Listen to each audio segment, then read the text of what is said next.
वाले हैं चंद्रायण कल्प साधना। ये चंद्रायण कल्प साधना जो है ऋषियों की धरोहर है। ऋषि मुनियों ने हमें जो है इस साधना का हमें जो है उपहार दिया है। तो उस उपहार के रूप में जितने भी हमारे ऋषि मुनि हैं वेद वेदांत से इस साधना के बारे में बड़े खुल करके बड़े क्लियर स्पष्ट शब्दों में इस साधना के बारे में बताया है। तो उस साधना को स्टार्ट करने के पहले उस साकार परम ब्रह्म को हम याद करते हैं जिसके माध्यम से ये हमें ज्ञान प्राप्त हुआ है। सभी लोग कमर सीधी कर लें, आंखें बंद कर लें। कुछ श्लोक बोला जाएगा, उसे मन ही मन आप लोग दोहराएं। ओम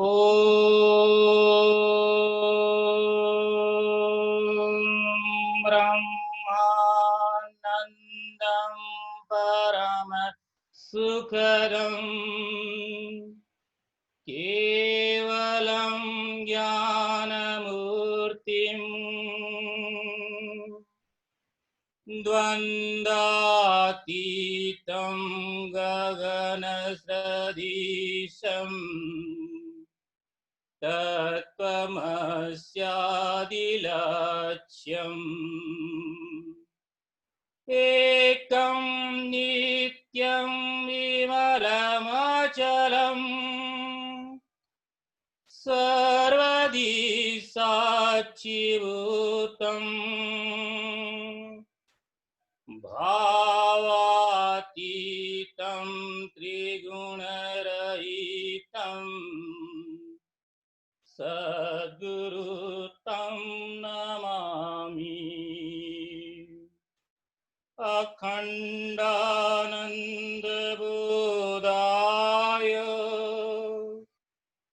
शिष्यसन्तापहारिणे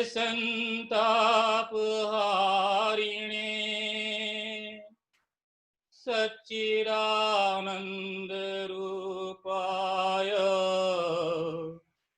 तस्मै श्रीगुरवे नमः। तस्मै श्रीगुरवे नमः। तस्मै श्रीगुरवे नमः।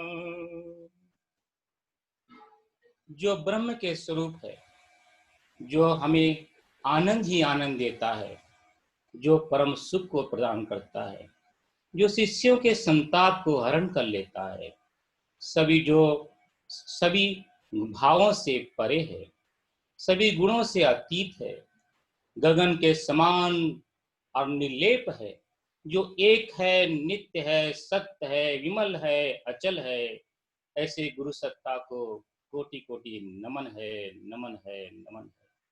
जिसका उद्देश्य सिर्फ और सिर्फ एक है, शिष्यों के अंदर ज्ञान का बोध करा दे। तत्त्वमसि तत्त्वमसि तत्त्वमसि यह बता दे। ऐसे सदगुरु को कोटि कोटि नमन है, नमन है, नमन है। जो हमारे संताप को हरण कर ले, हमें अखंड आनंद का बोध करा दे, हमें सच्चित आनंद का रूप बता दे, ऐसे सदगुरु को कोटि कोटि नमन है, नमन है, नमन है। गुरु सत्ता के चरणों में नमस्कार करते हुए, प्रणाम करते हुए आज की एक चंद्रायण कल्प साधना को हम शुरुआत करते हैं। आए हुए सभी साधकों को कोटि कोटि प्रणाम और नमन।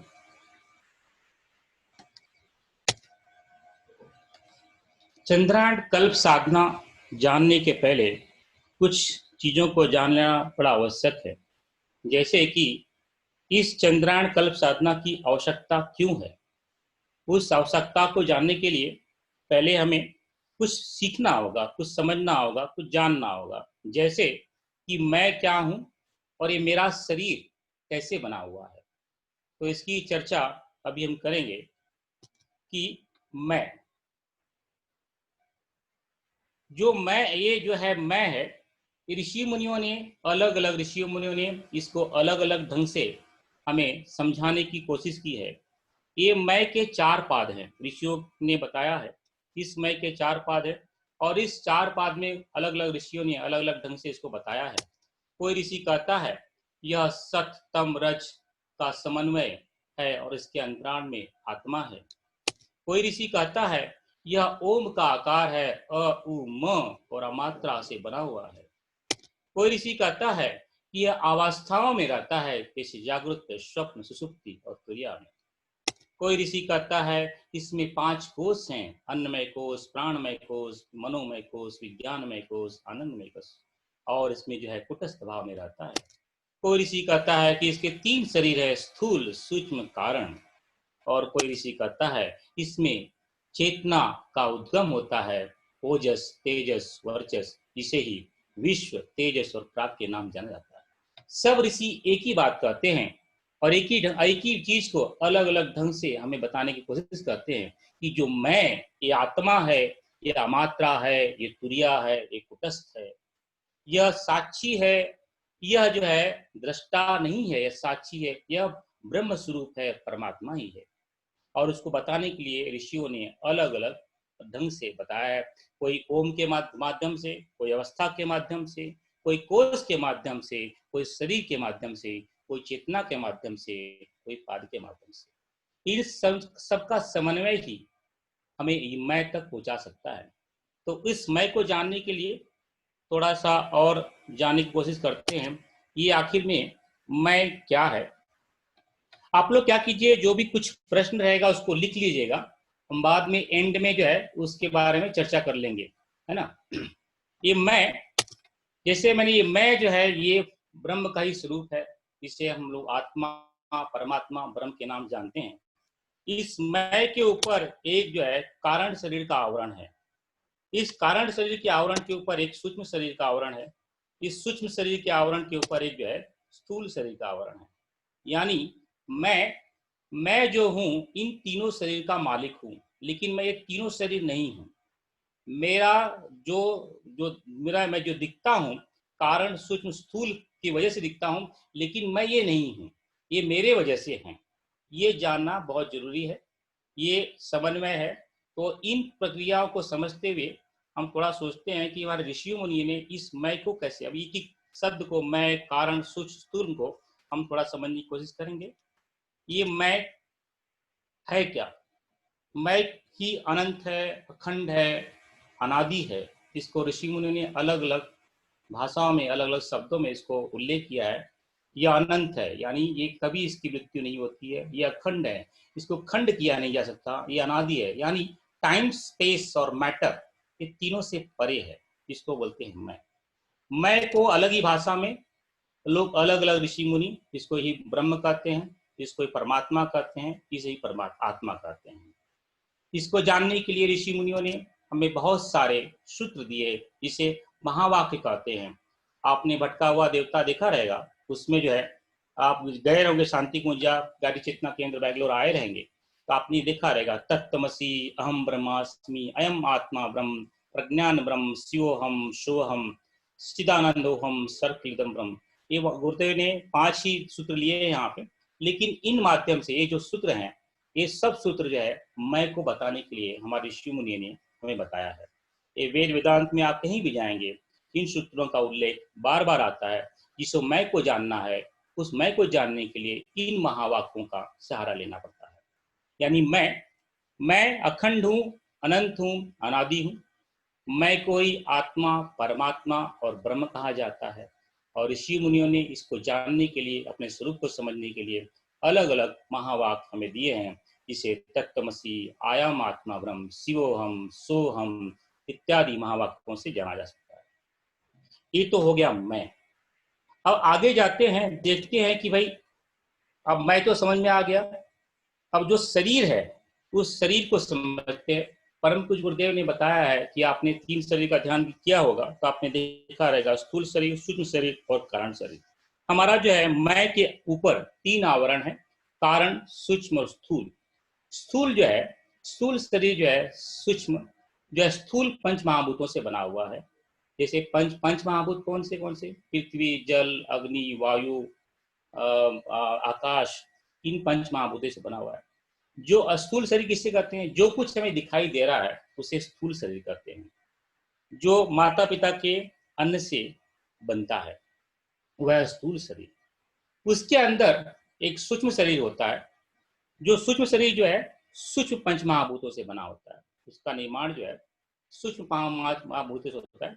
उसको जो है अलग अलग ऋषियों ने उसको, कहीं कहीं ऋषियों ने उसको लिंग शरीर भी कहा है। तो ये सूक्ष्म जो स्थूल शरीर जो है ये तो सिर्फ दिखावटी है, ये बाहर का सिर्फ ढांचा है। जैसे आप एक कार है, आपकी कार के ऊपर का जो बोनट है, इंजन, ये सब कुछ है, वो सिर्फ ढांचा है, लेकिन उसका जो मेन जो काम है उसका जो इंजन करता है। तो वैसे ही कार का जो ऊपर का जो स्टीयरिंग है, उसका जो ढांचा है, टायर है, स्टीयरिंग व्हील है, ये सब उसके ढांचे हैं, लेकिन उसका जो मेन मेन जो प्राण है, जो उसका ऊर्जा देता है, वो है उसका इंजन। उस वैसे ही हमारे जो शरीर में जो स्थूल है, हमारे हाथ पैर नाक मुंह जो हमारा दिखाई दे रहा है, ये सब शरीर, ये तो सिर्फ ढांचा है, लेकिन उसका संचालन पूर्ण रूप से हमारा सूक्ष्म शरीर करता है। और सूक्ष्म शरीर ही इस स्थूल शरीर में बैठ करके पूरी दुनिया का प्रपंच को देखता है, दिखाता है और करता है और करवाता है। ये सूक्ष्म शरीर बहुत ही हमारे जीवन के लिए, बहुत ही समझने के लिए, हमें अगर हमारे जीवन में उत्कर्ष लाना है, परिष्कार लाना है, शोधन लाना है, तो सूक्ष्म शरीर का महत्व बहुत अधिक है। और इसके पश्चात आता है कारण शरीर, जहाँ से सूक्ष्म शरीर की उत्पत्ति होती है, जहाँ पे स्थूल सूक्ष्म तीन दोनों आके समा जाते हैं, उसे कहते हैं कारण शरीर। और जो है, और फिर वहाँ से ही जैसे कि हम निद्रा में जब सोते हैं, सो जाते हैं, जब गहरी निद्रा में चले जाते हैं, और गहरी निद्रा से जब सपने में आते हैं, जागते हैं, तो सब कुछ कहाँ समा जाता है? गहरी निद्रा में समा जाता है। वैसे ही हमारा स्थूल और सूक्ष्म शरीर पूर्ण रूप से जो है कारण शरीर में समा जाता है। कारण यानी उत्पन्न करने वाला, जहाँ से उत्पत्ति होती है उसको बोलते हैं कारण शरीर। यानी कारण से उत्पन्न होती है सूक्ष्म और स्थूल शरीर, और उससे जो है हमारा पूरा प्रपंच चलता है। तो आप देखेंगे, हमने देखा मैं, हमने देखा कारण, हमने देखा सूक्ष्म, हमने देखा स्थूल। चूंकि स्थूल शरीर हमारा ढांचा है और कारण शरीर से उत्पत्ति होती है, जो मेन पार्ट है सूक्ष्म शरीर को जानना बड़ी आवश्यक है। इसलिए हम थोड़ा सा चर्चा जो है उस सूक्ष्म शरीर की कर लेते हैं कि सूक्ष्म शरीर कैसे होता है और क्या होता है। ये सूक्ष्म शरीर जो है तीन गुणों से बना होता है, सत्य रज और तम। ये जो है सूक्ष्म, ये जो तीन गुण हैं, ये तीन गुण जो है अलग अलग पंच महाभूतों से, सूक्ष्म पंच महाभूतों से मिल करके अलग अलग तत्व को बनाते हैं। जैसे आकाश, आकाश तत्व से जो सत्य जो है, सत्य गुण है, आकाश से मिलकर स्फूर्णा और श्रोत बनाता है, और रज से मिलकर ज्ञान और वाक बनाता है। ये आपको सिर्फ जानने के लिए, आपको चार्ट याद नहीं रहेगा तो भी चलेगा, कोई दिक्कत नहीं है। लेकिन आगे की जो प्रक्रिया हम समझने वाले हैं चंद्रायण की, उस चंद्रायण की प्रक्रिया में ये जानना अति आवश्यक है कि ये हमारे जो है कर्म संचय होते कैसे हैं, उस कर्म संचय का कहाँ निष्कासन होता है, और उसका उत्पत्ति कहाँ होती है, और किस तरह से उस कर्म संचय को हम जो है अपने अपने जीवन से उसको निष्कासित कर सकते हैं। ये हमारी सूक्ष्म शरीर का ढांचा। सूक्ष्म शरीर में आप देखेंगे अंतःकरण, ज्ञानेन्द्रियां, प्राणेन्द्रियां, कर्मेंद्रियां, विषय, जिसे लोग तन्मात्रा भी कहते हैं। तो ये आप देखोगे आकाश तत्व, वायु तत्व, अग्नि तत्व, जल तत्व और पृथ्वी तत्व, ये पांच सूक्ष्म तत्व हैं। इन पांचों तत्व और तीनों गुणों के समन्वय से अलग अलग तत्वों की उत्पत्ति होती है। जैसे मन बुद्धि चित्त अहंकार, हमारा जो है शब्द स्पर्श रूप रस गंध, ये जो है आप इसको समझाने के लिए बहुत समय आएगा, इसलिए सिर्फ एक रूपरेखा बता देते हैं। ये हमारा सूक्ष्म शरीर का ढांचा। इसकी अलग से वर्कशॉप ले लेंगे चाहिएगा तो, लेकिन अभी सिर्फ समझने के लिए समझ लीजिए। उसी आधार पे आगे जो है हम स्थूल शरीर को देख लेते हैं। स्थूल शरीर हमारा कैसे बनता है।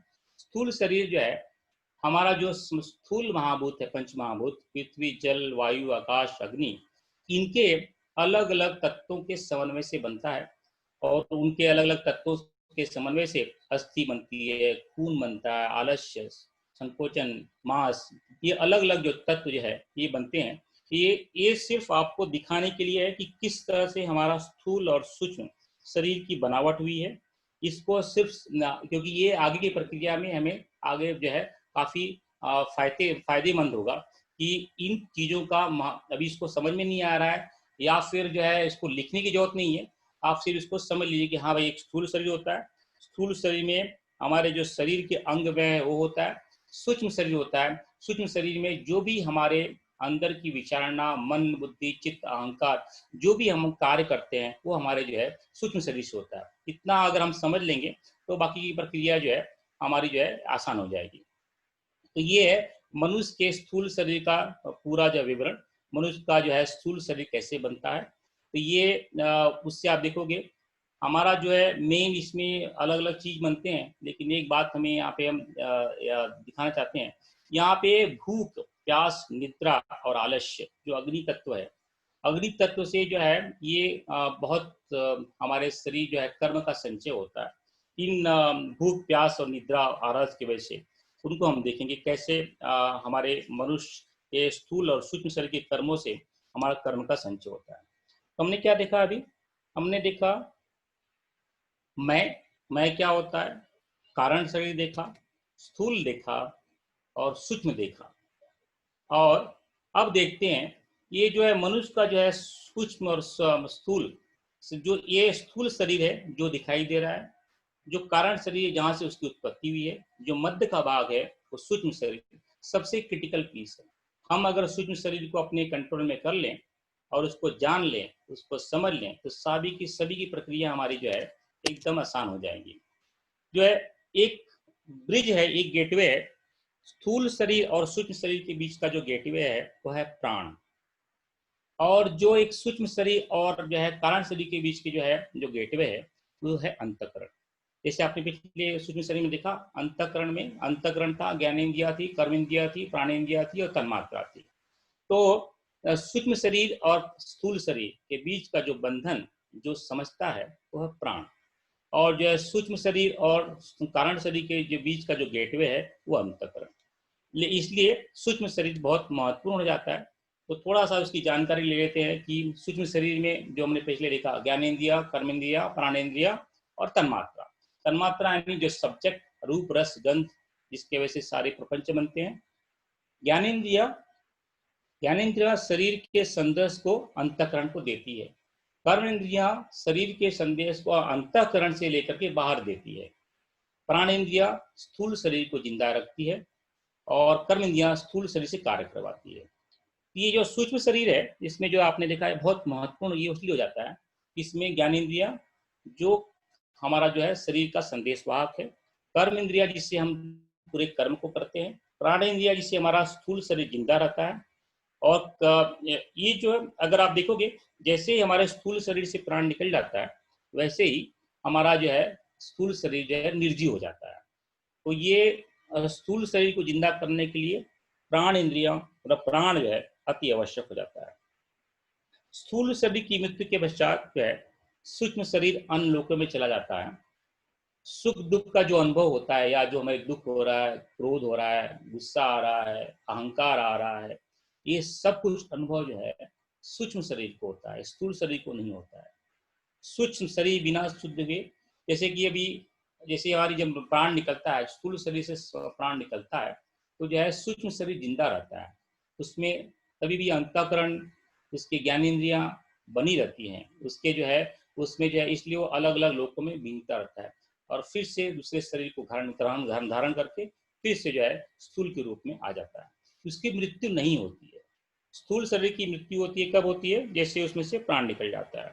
सूक्ष्म शरीर की मृत्यु कब होती है? जब सूक्ष्म शरीर को पूर्ण ज्ञान की प्राप्ति हो जाती है, यानी उसको समझ में आ जाता है कि मैं ही वह ब्रह्म हूँ, मैं ही वो आत्मा हूँ, मैं ही वो परमात्मा हूँ। जब उसको पूर्ण ज्ञान हो जाता है तब जो है सूक्ष्म शरीर भी नष्ट हो जाता है और कारण में विलीन हो जाता है। अदरवाइज वह बार बार सूक्ष्म शरीर एक स्थूल शरीर को लेकर के बार बार जो है जन्म को लेते रहता है और बंधन के कर्मों को काटते रहता है और बंधन के कर्मों में लुप्त रहता है। और सूक्ष्म शरीर की मृत्यु के पश्चात ही हम बंधन मुक्त हो जाते हैं, मोक्ष हो जाते हैं और जीव भाव से छुटकारा हो जाता है। जैसे आप लोगों ने गुरुदेव के शरीर का कुंडली जागरण का ध्यान धारणा सुना होगा, उसमें गुरुदेव कहते हैं जीवन मुक्त दर्शन, यानी उस ईश्वरीय भाव का दर्शन जहाँ पे और कुछ भी नहीं जाता, जहाँ पे सूक्ष्म शरीर की समाप्ति हो जाती है। अगर उस अवस्था को हम प्राप्त कर लेते हैं तो पूर्ण रूप से अपने आप को जो है हम कारण शरीर में विलीन करके यानी आत्मा में लीन हो जाते हैं। ये है हमारा इसकी बनावट, क्योंकि थोड़ा समझाने के लिए आपको बता दिया है। बहुत कठिन सब्जेक्ट है, इसकी क्लास फिर से ले लेंगे, लेकिन चंद्रायण की प्रस्तावना रखने के लिए ये थोड़ा जरूरी था, इसलिए इसको थोड़ा सा बता दिया। ये बहुत कठिन टॉपिक है, इसके लिए हर एक टॉपिक के लिए 1-1 घंटा लगेगा, 2-2 घंटा लगेगा, लेकिन चंद्रायण की प्रस्तावना रखने के लिए इस टॉपिक को रखना थोड़ा सा मुझे लगा कि उचित रहेगा, ताकि जो है आपका एक ओरिएंटेशन बन जाए। अब देखते हैं हमारे जो है कर्म का संचय कैसे होता है, कर्म की शुद्धि कैसे होती है। हमने क्या देखा? हमने देखा मैं क्या हूं।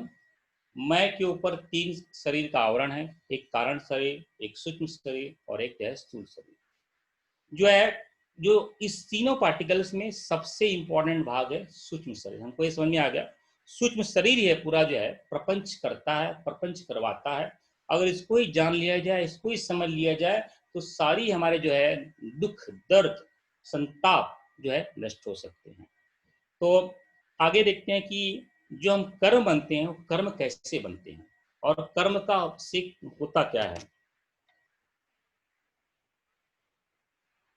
कर्म संचय कैसे होते हैं? ऋषि मुनि ने बताया है कि 3 तरह के कर्म होते हैं। पहला जो कर्म जो बनता है हमारे जो है स्थूल शरीर से बनते हैं।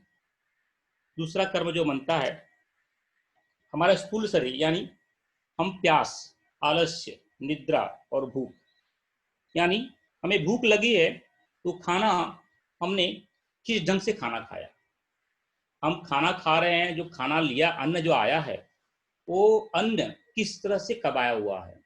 किसी की चोरी तो नहीं की गई है, किसी को काट के तो नहीं लेके आया गया है।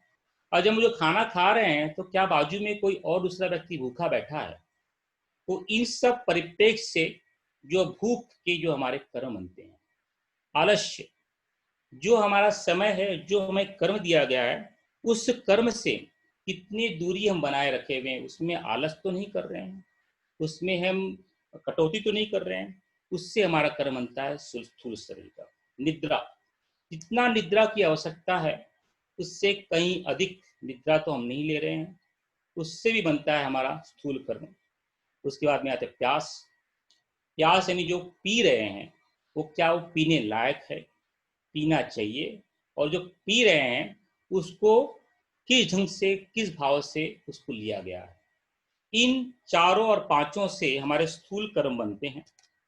और आगे जो है हमारे सूक्ष्म कर्म बनते हैं, जैसे कि रूप, रस, गंध, स्पर्श।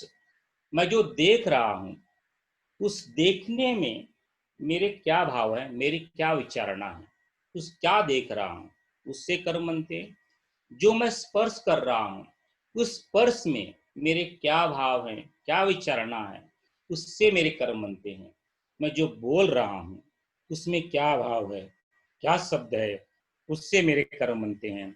जो मैं पी रहा हूं, रस ले रहा हूं, किसी भी इसका रस ले रहा हूं, उसका क्या भाव है। जो मैं सूंघ रहा हूं, उसका क्या भाव है। जैसे कि उदाहरण के रूप में कोई एक सुंदर सी मूर्ति है, उस मूर्ति में मैं क्या देख रहा हूँ? उस मूर्ति में मैं गायत्री को देख रहा हूँ या फिर एक 16 वर्ष की कन्या को देख रहा हूँ। मैं स्पर्श कर रहा हूँ, उस स्पर्श में क्या भाव है? मातृत्व का भाव है, पिता का भाव है, या वासना का भाव है। मैं जो बोल रहा हूँ, मैं जो अपने शब्दों में बोल रहा हूँ, उसके पीछे का भाव क्या है? उसमें कटुता है, उसमें छलता है, उसमें द्वेष है। शब्द कोई भी हो सकता है। जैसे बहुत सारे देखे हो कि ऋषि मुनि है, बहुत सारे ऋषि मुनि गाली दे देते, लेकिन उनके भाव, उनकी गाली लगती नहीं थी। उनके भाव के अंदर, उनके भाव अगर शुद्ध रहते हैं तो गाली भी लगती नहीं थी। बहुत सारे आप देखोगे अवघड़ लोग जो हैं, अघोरी लोग, परम पूज्य गुरुदेव ही वैसे बहुत सारे शब्दों में सब गुस्सा में गाली, लेकिन शब्द जो निकल रहे हैं उसका कोई अर्थ नहीं है, उसके पीछे का भाव क्या है, उसका अर्थ है। रस और गंध, इन सब चीजों से जो है हमारे जो है सूक्ष्म कर्म बनते हैं। और तीसरा कर्म बनता है हमारे मन, बुद्धि, चित्त, अहंकार से। मन क्या कर रहा है, मन क्या संकल्प और विकल्प ले रहा है, वो मन के संकल्प और विकल्प से जो आ रहा है उसको बुद्धि कैसे एनालाइज कर रही है, उससे बुद्धि कैसे उसको ले रही है, और बुद्धि लेने के पश्चात में चित्त उसको कौन से कर्म में ढाल रहा है, और चित्त को ढालने के पश्चात अहंकार उसके ऊपर अपना कौन सा जो है कर्म स्थापित, अहम जो है स्थापित कर रहा है। तो आप देखोगे कि ये जो कुछ कुछ, ये बहुत सारे नहीं लिए हैं, कुछ कुछ ही गुण लिए हैं जिससे हमें कर्म संचय होते हैं। भूख से, प्यास से, आलस से, निद्रा से, रूप से, रस से, गंध से, स्पर्श से, मन, बुद्धि, चित्त और अहंकार से।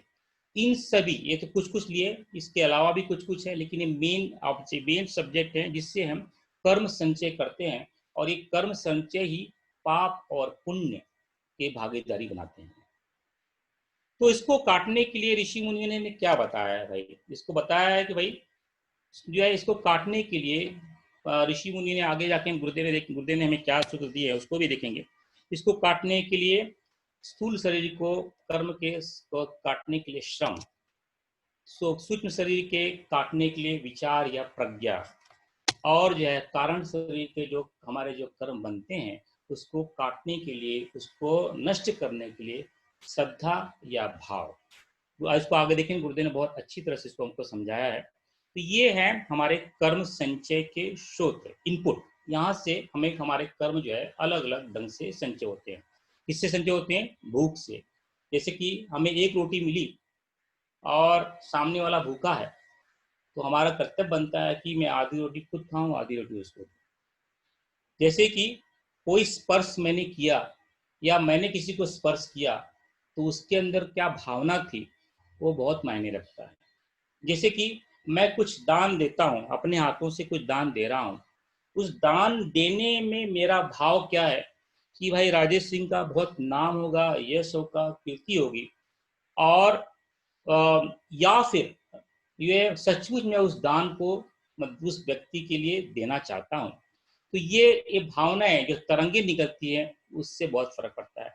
जैसे कि कोई व्यक्ति 1 लाख रुपये दे रहा है या 5 लाख रुपए दे रहा है, उसका कोई मायने नहीं है, लेकिन उस 1 लाख या 5 लाख रुपए देते हुए उसके अंदर क्या संवेदना उठ रही है, क्या भाव उठ रहे हैं, वो बहुत महत्व का रखता है, क्योंकि वही आपके कर्म को लिखित करता है। आप 5 लाख रुपए या 10 लाख रुपए सिर्फ सिर्फ अपने नाम के लिए कर रहे हैं, तो उसका जो है कर्म संचय नेगेटिव में होगा। अगर आप जो है 1 रुपया भी किसी की सहायता के लिए, बिना कोई कर्म के लिए, बिना कोई इच्छा से आप जो 1 रुपया भी उसको देना चाहते हैं, दारे भाई उसका भी भला हो जाए, तो उसका जो है कर्म जो है पॉजिटिव होगा। तो ये बहुत सारे जो है हमारे ऋषि मुनियों ने कर्म के संचय के भेद के रूपरेखा बनाई है। तो उसके बहुत सारे उदाहरण हैं, आप समझ सकते हैं, लेकिन आप इसको समझ लिए कर्म संचय के ये सूत्र हैं। इन सूत्रों से ही हमारा जो है कर्म संचय होता है। अब इन कर्म संचय के होने के पश्चात उसके परिणाम क्या निकलते हैं? उसके परिणाम जो है 3 रूप से आते हैं।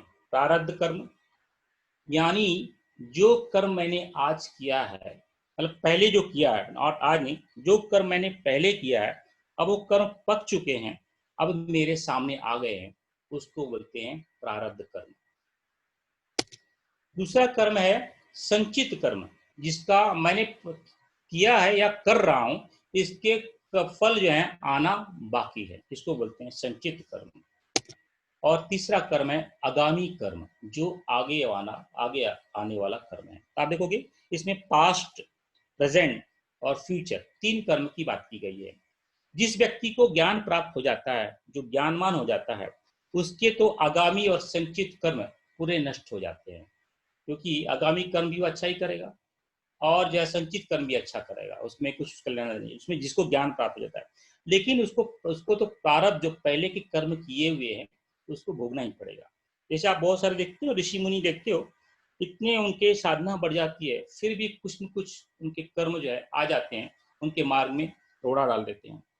आप जो है भगवान राम को देख लीजिए, भगवान कृष्ण को देख लीजिए, जितने भी आप देखोगे ऋषि मुनि जो है वो सब जो है प्रारब्ध कर्म से बने हुए, कोई भी हो, ऋषि हो, मुनि हो, देवता हो, मनुष्य हो, सभी कोई भी व्यक्ति कोई भी मनुष्य, कोई भी देवता, कोई भी ऋषि मुनि प्रारब्ध कर्म से बच नहीं सकता। प्रारब्ध कर्म का भुगतान तो करना ही पड़ेगा। लेकिन क्या होता है, जो व्यक्ति ज्ञानवान हो जाता है वो प्रारब्ध कर्म को झेलने के लिए उसके अंदर क्षमता आ जाती है, उससे वो आत्मसात कर लेता है। लेकिन जो अज्ञानी होता है वो प्रारब्ध कर्म को झेल नहीं पाता और विचलित हो जाता है। तो तीन तरह की कर्म का जो है कर्म जो है की गति होती है। एक है प्रारब्ध कर्म, एक संचित कर्म, एक आगामी आगामी कर्म। प्रारब्ध कर्म जो है पास से आता है, जो पक चुका है। संचित कर्म जो है प्रेजेंट का है, जो कर्म अभी हम संचित कर रहे हैं। आगामी कर्म जो है फ्यूचर का है, जो हम करने वाले हैं। तो ज्ञानवान व्यक्ति संचित कर्म और आगामी कर्म से बच जाता है, क्योंकि उसको ज्ञान हो जाता है। तो जो भी कर्म करेगा वो अकर्म से करेगा, निष्ठा से करेगा, पूरा श्रद्धा से करेगा। लेकिन फिर भी उसको प्रारब्ध कर्म का भोगना ही पड़ता है। लेकिन जब वो ज्ञानी हो चुका है तो प्रारब्ध कर्म को झेलने की क्षमता उसके अंदर आ जाती है। ये तीन तरह के कर्म है। तो ऋषि मुनियों ने इन कर्मों को जो इस कर्मों में दो कर्म है, पाप और पुण्य। जो पाप जो पुण्य कर्म की चर्चा नहीं करेंगे, तो पुण्य यहाँ पे पाप कर्म की चर्चा करते हैं। जो प्रारब्ध कर्म जो दुष्कर्म होते हैं उसका जो है दंड स्वरूप जो है प्रकोप से, सामाजिक प्रतिपन्ना से, शरीर के व्याधि से, घर की व्याधि से, घर की कलह से, अलग अलग रूप से हमें मिलता है। जो प्रारब्ध में जो कर्म ऐसे मेरे यार ये बहुत अच्छा व्यक्ति था, मैंने तो इसका कुछ भी नहीं किया था, इसने मुझे ऐसा क्यों कहा, इसने मुझे इतना दंड क्यों किया, ये हमारे प्रारब्ध कर के पूर्व संस्कार की वजह से ये आए हैं। तो जो भी हमारे जीवन में जो भी आता है वो हमारे प्रारब्ध के कारण आता है। तो ऋषि मुनि ने बताया कि भाई इस प्रारब्ध कर्म को कैसे क्षालन किया जाए। समझ लो कि हमें पता है कि कौन से कर्म आगे आने वाले हैं। वो प्रारब्ध, हमने बहुत सारे प्रारब्ध कर्म किए हैं जो हमें पता नहीं है कि कौन सा कर्म क्या लेके आएगा। इसलिए ऋषि मुनियों ने हमारे जो है अलग अलग तोड़ बताया कि उस कर्म के आने के पहले ही आप क्या कर लो, आप अपना आत्मशोधन कर लो और आप अपना आत्म परिष्कार कर लो। उससे प्रारब्ध कर्म में क्षालन होने लगता है। यानी जो पहले का जो कर्म है, प्रारब्ध जो बड़े कड़े कर्म है, उसको क्षालन करने के लिए हमारे ऋषि मुनियों ने एक तोड़ बनाया है। वो तोड़ बनाया है आत्मशोधन और आत्म परिष्कार। यानी अपने प्राश्चित कर ले, प्राश्चित कर लो, शुद्धिकरण कर लो और अपना परिष्कार कर लो। इसको ही परम पूज्य गुरुदेव ने आत्मशोधन और आत्म परिष्कार का नाम दिया है। और ऋषि मुनियों ने भी इसे आत्मशोधन और आत्म परिष्कार से किया कि प्रारब्ध के कड़े से कड़े कर्म को है इन दो प्रक्रियाओं से हम जो है तोड़ सकते हैं, कम कर सकते हैं, झेल सकते हैं। जैसे तो यार एग्जाम्पल ले लो कि पहले आपने बहुत किसी भूख भूख जो कर्म था, भूख कर्म की वजह से आपने जो है भूख लगी थी, आपने चोरी से भूख जो है अपनी भूख को मिटाई। ये पहले का कर्म है, उसका फल आ गया, उसका फल आने वाला है, आज नहीं तो कल आएगा। तो आप क्या इसमें इसी अब समझ लो कि तो ऋषि मुनि ने क्या बताया कि आज उपवास करो। आप जो है आज उपवास कर रहे हो तो आपके सामने खाना पड़ा हुआ है, फिर भी आप खाना नहीं खा रहे हो। यानी आप जो उस भूख पहले वाले जो भूख कर्म को आपने किया था उसको अभी से छालन करना शुरू कर दिया, उसको अभी से काटना शुरू कर दिया। यानी आपके सामने गुलाब जामुन है, समोसे हैं, सब कुछ जो आपकी अच्छी चीज पड़ी हुई है, फिर भी आप उसको जो है खा नहीं रहे हो, ले नहीं रहे हो, आत्मसात नहीं कर रहे हो। इसका मतलब जो पहले के जितने भी आपके भूख के कर्म है उसका आप जो है आस्ते आस्ते आस्ते क्षालन कर रहे हो। तो इसलिए एक उदाहरण होगा, ऐसे बहुत सारे उदाहरण आप मिल सकते हैं। ये आप जो जितनी भी साधनाएं अनुष्ठान गुरुदेव बताते हैं, उस अनुष्ठान का एक ही उद्देश्य और ध्येय है कि हमारे पूर्व संस्कारों के, पूर्व प्रारब्ध के कर्मों को क्षालन करना। तो कैसे करते हो उसको जो है और विस्तार में देखते हैं। प्राश्चित गुरुदेव ने उसके लिए क्या सूत्र दिया? गुरुदेव ने एक ही सूत्र दिया, गायत्री। इन सब प्रारब्ध का, इस आत्मशोधन और आत्म परिष्कार का एक ही गुरुदेव ने सूत्र दिया है, गायत्री। तो शुरू में गायत्री जो है शुरू में गुरुदेव ने इसको गायत्री योग और तप के नाम से बताया। जब इसको लोग समझ नहीं पाए तो लोगों ने, गुरुदेव ने इसको और विस्तार करके उसको उपासना, साधना, आराधना के नाम से बताया। और फिर आगे जाकर गुरुदेव ने इसको ही साधना, संयम, स्वाध्याय और सेवा के नाम से बताया। वस्तुतः ये तीनों एक ही हैं, तप और योग इक्वल टू उपासना, साधना और आराधना इक्वल टू साधना, संयम, स्वाध्याय और सेवा। ये जो तीनों सूत्र गुरुदेव ने दिए हैं, वस्तुतः ये तीनों सूत्र एक ही हैं, लेकिन अलग अलग ढंग से अलग अलग लोगों को समझाने के लिए बताए गए। लेकिन इसका जो आउटपुट है, जिसका आउटकम है, इसकी जो क्रिया है, जिसका जो एक्शंस है, सब एक ही हैं। गायत्री, तप और योग, इसको है गायत्री के द्विपाद गायत्री और सावित्री। गायत्री त्रिपदा, उपासना, साधना और आराधना। गायत्री के चार पाद, साधना, संयम, स्वाध्याय और सेवा। आप गुरुदेव के अंत बहुत सारे जो है अंतिम समय के, आप जो है सचमीकरण के पहले या उस थोड़े से बाद में देखिए जो प्रवचन सुनेंगे, उसमें गुरुदेव ने साधना, संयम, स्वाध्याय और सेवा का उल्लेख बहुत बार किया है। उसके पहले उपासना, साधना, आराधना के बारे में बताते रहे। और बहुत सारी पुस्तकों में आप देखोगे, जो गुरुदेव के पुस्तक में, इन सभी का उल्लेख बहुत विस्तार से किया गया है, क्योंकि यही हमारे प्रारब्ध और हमारे कर्म को छालन की प्रक्रिया है। तो इसको समझ लेते हैं थोड़ा सा, ये क्या है। वैसे तीनों चीज एक ही है, पर गुरुदेव ने इसको अलग अलग माध्यम से बताया है, तो समझ लेते हैं। पहला है गायत्री, तप और योग। परम पूज्य गुरुदेव ने गायत्री, तप और योग में 12 तप और 12 योग बताए हैं। गायत्री तप में 12 तप और गायत्री योग में 12 योग बताए हैं। ये जो तप से जो है मनुष्य का, साधक का आत्मशोधन होता है, और योग से आत्म परिष्कार होता है। जैसे पिछले में देखा ना कि आत्मशोधन और आत्म परिष्कार, ये दो चीज हैं, जिससे एक तो हमारा आत्मशोधन से हमारा शुद्धिकरण होता है, और आत्म परिष्कार से जो है हमारे जो है स्किल डेवलपमेंट, आप इसको ऐसे बोल सकते हैं कि एक तो जो है हमारी जो है बुराइयों को नष्ट करती है, एक दूसरी को जो हमारे अच्छाइयों को जो है लाती है। अब इसका अच्छा उदाहरण दे सकते हैं कि भगवान विश्वामित्र ने राम और लक्ष्मण को 2 विद्याएं दी, बला और अति बला। एक विद्या से उन्होंने तो पूरा असुरों का संहार किया, जितने भी असुर थे राम जो है उनका संहार किया। दूसरी विद्या से उन्होंने रामराज की स्थापना की, यानी एक जो है सावित्री से जो है असुरों का संहार, और गायत्री से जो है रामराज की स्थापना। गायत्री तप को जो है, इसको ही सावित्री के नाम जाना जाता है। गायत्री योग को ही गायत्री की चेतना का नाम जाना जाता है। यही एक तत्वपदी है, एक जो है चेतनापदी है। तो तत्व और चेतना। तो पहला सूत्र जो गुरुदेव ने बताया, गायत्री, योग और तप, इसको अलग अलग शब्दों में कहीं कहीं ऋषि मुनि ने सावित्री और गायत्री के नाम से भी जाना है। तो इन दोनों में ये अलग अलग 12-12 बताए हैं।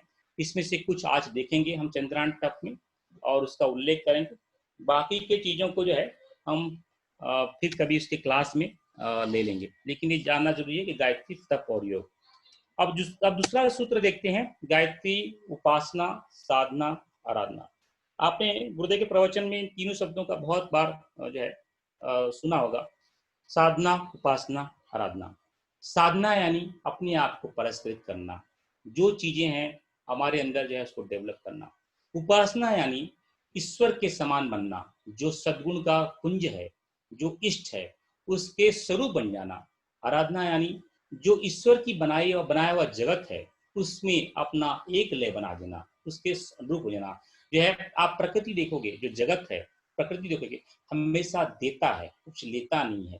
वैसे भी हमें भी आराधना में जो है देने की प्रक्रिया है, ये सेवा करना। तो इसलिए आप देखोगे साधना, उपासना के और आराधना के माध्यम से क्या क्या हमें क्या क्या प्राप्त होता है। साधना से हमें जो है हमारा आत्मशुद्धि होता है। उपासना से हम जो है ईश्वर के माध्यम से उस परम चेतना को प्राप्त करते हैं, और आराधना के माध्यम से उस जो है जो विश्व की ईश्वर की चेतना है, विश्वात्मा की पुष्टि करते हैं। तो साधना से आत्म ज्ञान होता है, उपासना से परमात्मा का ज्ञान होता है, और आराधना से विश्वात्मा का ज्ञान होता है। इसको और आगे बढ़ाते हुए देखते हैं कि परम पूज्य गुरुदेव ने इसको और कैसे विस्तार से हमें समझाया। आप गुरुदेव का ध्यान, अगर गुरुदेव के ध्यान में साथ में ध्यान करते रहेंगे, गुरुदेव 3 चीज बताते हैं कि 3 ही महत्वपूर्ण शत्रु हैं हमारे। कौन से शत्रु? तृष्णा, वासना और अहंता। तृष्णा, वासना और अहंता, इसको काटने के लिए परम पूज्य गुरुदेव ने 3 सूत्र दिए। साधना जैसे जैसे हमारी बढ़ेगी, वैसे वैसे हमारी निष्ठा परिपक्व होगी। जैसे जैसे हमारी निष्ठा परिपक्व होगी, हमारा स्थूल शरीर जो है पुष्ट होगा। हमारा स्थूल शरीर जब पुष्ट होगा तो हमारे अंदर सत्कर्म की भावना जागेगी। जैसे जैसे वासना हमारे अंदर जो है, वासना को कम करने के लिए पांडु गुरुदेव ने जो है उपासना का मार्ग दिया है। जैसे जैसे हमारे अंदर उपासना बढ़ेगी, हमारे अंदर प्रज्ञा बढ़ेगी। जब प्रज्ञा बढ़ेगी तो सूक्ष्म शरीर जो है पुष्ट होगा। सूक्ष्म शरीर जब पुष्ट होगा तो हमारे अंदर सद्गुण और सद्ज्ञान आएगा, और सद्गुण और सद्ज्ञान आने से हमारी वासना जो है कम होगी। तीसरा जो है अहंता। अहंता को गुरुदेव ने काटने के लिए आराधना का सूत्र दिया है। तो जैसे जैसे हमारी आराधना, जैसे जैसे हमारी श्रद्धा बढ़ेगी, वो हमारा जो है कारण शरीर पुष्ट होगा, और कारण शरीर के पुष्ट होने से हमारे अंदर सद्भावना आएगी। आप ये देखोगे, तृष्णा और निष्ठा ये इनवर्सली प्रोपोर्शनल है। जैसे जैसे आपकी तृष्णा बढ़ेगी, वैसे वैसे आपकी निष्ठा जो है कम होगी, और आपका सत्य कर्म जो है दुष्कर्म में बदलेगा। जैसे जैसे आपकी वासना बढ़ेगी, आपकी प्रज्ञा जो है अप्रज्ञा हो जाएगी। आप जो है सत्गुण की जगह जो है निर्गुण या निर्गुण काम करने शुरू कर दोगे। जैसे जैसे आपके अंदर अहंकार जागेगा, आपकी श्रद्धा आस्ते आस्ते खत्म होगी, और आपके अंदर सद्भावना और जो है सद्भावना के भाव जो है कम होंगे। ये इन्वर्सली प्रोपोर्शनल है। साधना के माध्यम से निष्ठा को बढ़ावा देना और तृष्णा को कम करना, उपासना के माध्यम से प्रज्ञा को जागरण करना और वासना को कम करना, आराधना के माध्यम से श्रद्धा को बढ़ावा देना और अहंता को कम करना। ये तीन शत्रु हैं। इन तीनों शत्रुओं को ये आप देखो कि जैसे कि साइंस में बताया गया कि एनर्जी कभी खत्म नहीं होती है, ये जो कन्वर्ट होती है। तो तृष्णा और निष्ठा एक कन्वर्ट होती रहती है। जैसे जैसे तृष्णा बढ़ेगी, निष्ठा कम होगी, वासना बढ़ेगी, प्रज्ञा कम होगी, श्रद्धा बढ़ेगी, अहंता कम होगा। ये इन्वर्सनली प्रोपोर्शनल नहीं, ये जो है कभी खत्म नहीं होंगे, ये जो है कम ज्यादा होंगे। जैसे निष्ठा बढ़ी, तृष्णा कम होगी, प्रज्ञा बढ़ी, वासना कम होगी, श्रद्धा बढ़ी, अहंता कम होगी।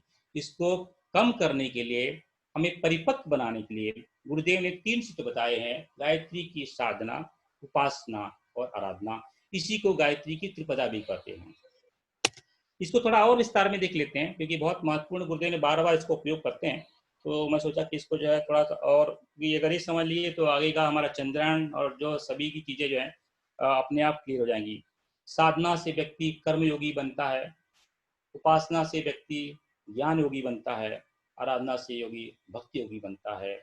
और इसके अंदर जब व्यक्ति कर्म, ज्ञान और भक्ति योग बन जाता है तो उसके अंदर ओजस, तेजस और वर्चस्व का प्रवाह होने लगता है। आप गुरुदेव का 3 शरीर का ध्यान सुन रहेंगे तो बार बार गुरुदेव बोलते हैं सविता का ओजस, तेजस और वर्चस्व। जब ये ओजस, तेजस और वर्चस्व का प्रभाव होता है तो जो है साधक के जो स्थिर जो शरीर है, स्थूल, सूक्ष्म और कारण की तृप्ति, तुष्टि और शांति होने लगती है। उसमें जो है स्थूल शरीर की तृप्ति, तो सूक्ष्म शरीर की तुष्टि और जो है कारण शरीर की शांति। ये जो है आप गुरुदेव के प्रवचन में सुनेंगे तो बार बार गुरुदेव इसका उल्लेख करते हैं। तो ये है गायत्री की त्रिपदा साधना, उपासना और आराधना। अब जो है चौथा भाग देख लेते हैं कि एक गुरुदेव ने चौथा सूत्र दिया है, साधना, स्वाध्याय, संयम और सेवा। वैसे ये भी सेम सूत्र है। साधना यानी अपने आप को परिष्कार करना, संयम यानी अपना आप का शोधन करना, स्वाध्याय यानी आपका आत्मचिंतन करना, सेवा यानी अपना आप विकास करना। अगर आप इसमें तप और योग के माध्यम से देखोगे, साधना और स्वाध्याय दोनों जो है आत्म परिष्कार के लिए है। अगर आप संयम और सेवा दोनों है, ये आपके जो है आत्मशोधन के लिए है। यानी संयम और सेवा आपके आत्मशोधन के लिए, साधना और संयम जो है आपके आत्म परिष्कार के लिए। ये जो तो पहले के टूल बताए थे। इस तरह के परम पूज्य गुरुदेव ने हमें 3 सूत्र दिए, गायत्री, योग और तप, गायत्री त्रिपदा, साधना, स्वाध्याय, संयम, और गायत्री का साधना, आराधना, उपासना, और गायत्री का चौथा पाठ दिया है साधना, संयम और सेवा। इससे जो है इन तीनों का आउटपुट एक ही है, जो है हमारा जो है साधक के पूर्व कर्मों का निष्कासन और नए कर्म में जो परिष्कार, यानी शरीर जो है तुष्ट, तृप्त और शांत और जो है होता है, और साधक जो है अब जो है इन प्रक्रियाओं में आगे बढ़ता है और मैं की प्रक्रिया में अपने आप को जानने लगता है। तो ये है गुरुदेव के बताए हुए सूत्र। तो ये मुझे लगा कि थोड़ा जरूरी है समझने के लिए। गुरुदेव ने अलग अलग सूत्र को बताया, लेकिन तीनों जगह एक ही बात करते हैं। अब जो है, अब हम समझते हैं कि चंद्रायण कल्प साधना है क्या। चंद्रायण कल्प साधना, तो चंद्रायण का अर्थ क्या होता है। चंद्रायण को लोग व्रत भी बोलते हैं, तप भी बोलते हैं और कल्प भी बोलते हैं। व्रत का अर्थ क्या होता है, संयम, अनुशासन, परिपालन करना। तप का अर्थ क्या होता है कि जो अंदर के कलाय कलेश में है उसको जलाना, यानी आत्मशोधन करना। कल्प यानी परिवर्तन करना, यानी आत्म परिष्कार करना। आप यहाँ देखोगे फिर से वही बात आ गई, आत्मशोधन और आत्म परिष्कार के माध्यम से साधक संयमशील बन करके जो है अपने आप को जान सकता है, अपने प्रारब्ध को काट सकता है। तो ये वही है चंद्रायण, यानी चंद्रायण व्रत तप साधना का मतलब कि आत्मशोधन और आत्म परिष्कार के माध्यम से अपने आप को क्षालन करना, अपने आप को जागरूक करना, अपने आप को आगे बढ़ाना। तो चंद्रायण का अर्थ होता है व्रत यानी संयम, तप यानी अपने संचित संस्कारों को तपाना, क्षालन करना, कल्प यानी उसको पलटी करना, जो चीज है उसको बदल करके नया चीज लेके आना, उसको बोलते हैं कल्प। फिर से देखते हैं दूसरे माध्यम से। व्रत यानी संयम, अनुशासन यानी साधना, अपने आप को साधना। दूसरा है तप यानी सलीनता, आराधना, यानी अपने आप को विश्वात्मा के रूप में समझ करके आराधना करना।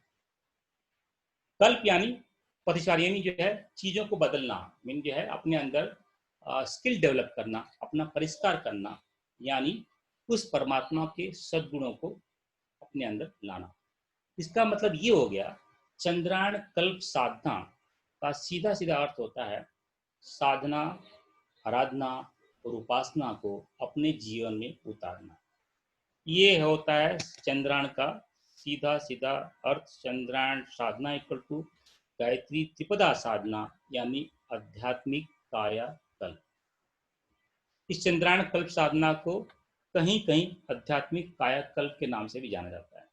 क्योंकि परम पूज्य गुरुदेव बड़ी अच्छी तरह जानते थे कि हमारे बच्चे इतने परिपक्व नहीं हैं। उन्होंने छोटे छोटे सूत्र बना करके दे दिए, भाई डेली आप साधना करो, डेली आप आराधना करो, डेली आप उपासना करो। इसके माध्यम से आपका जो है आध्यात्मिक कल्प हो जाएगा।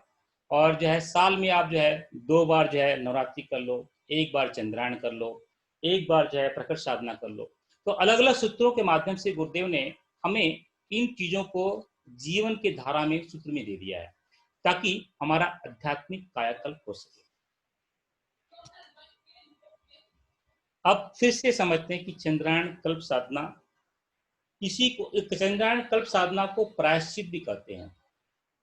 तो प्रायश्चित का अर्थ होता है, शब्दों संस्कृत में इसके 2 शब्द अर्थ बताए गए। प्राय यानी पाप, चित्त यानी शुद्धि, पाप की शुद्धि। प्रायश्चित का अर्थ हो गया पाप की शुद्धि। दूसरा अर्थ बताया प्राय यानी तप। दूसरा और चित्त का अर्थ है निश्चय, तप करने का निश्चय। तो इसके अलग अलग अर्थ निकलते हैं प्रायश्चित के।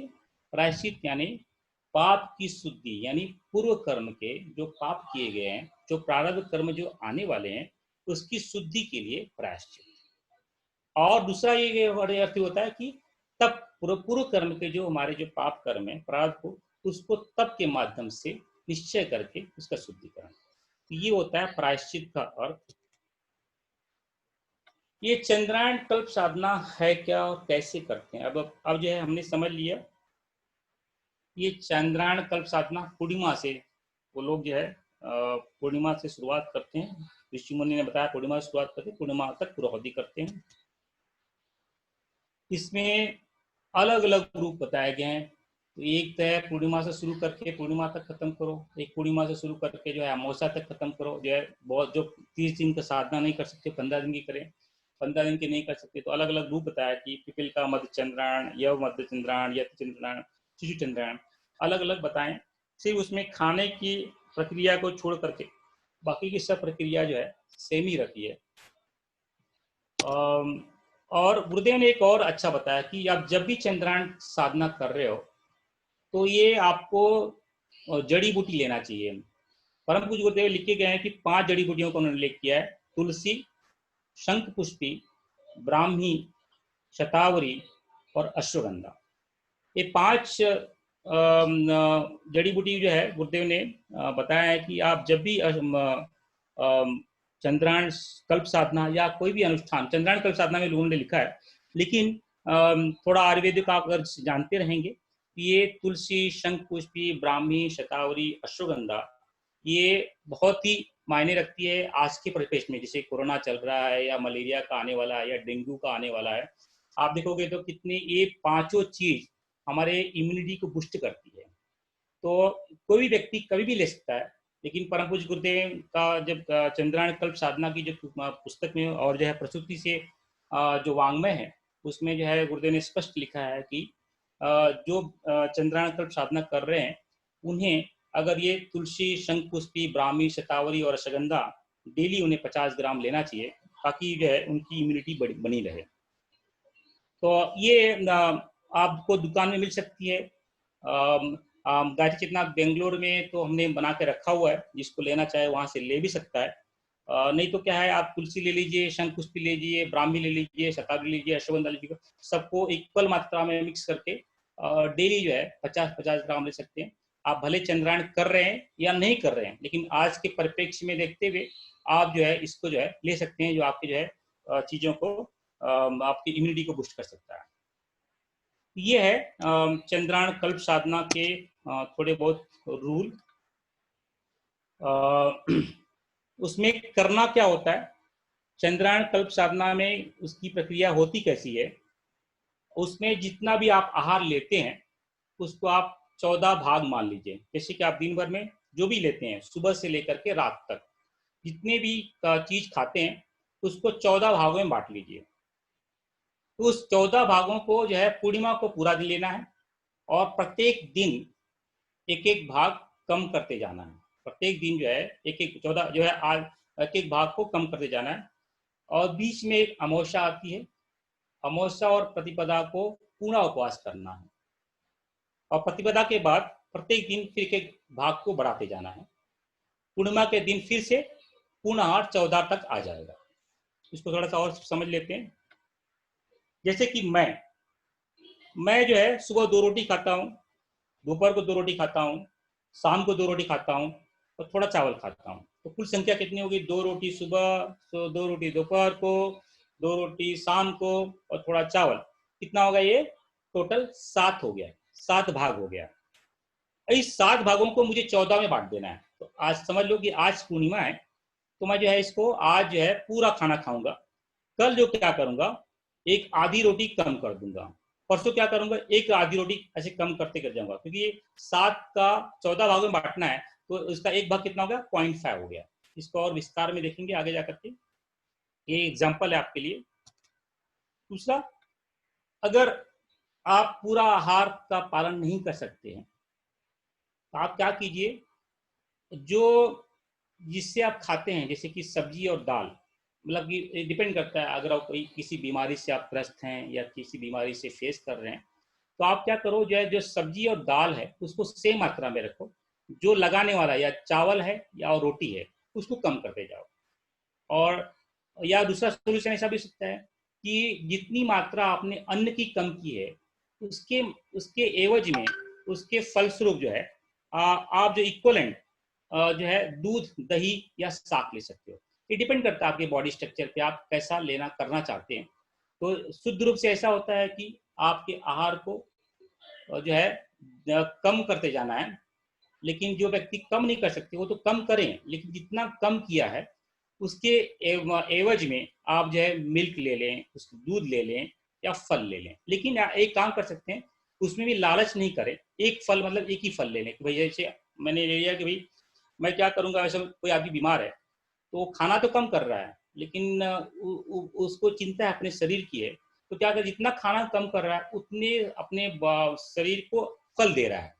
तो कौन सा एक फल ले लिया, चलो मैं अभी अगले 1 महीने एप्पल को या जो ऑरेंज को या एक केले को एक फल चूज कर लिया, जितना खाना कम करूंगा उसके एवज में उतना मैं फल खाऊंगा।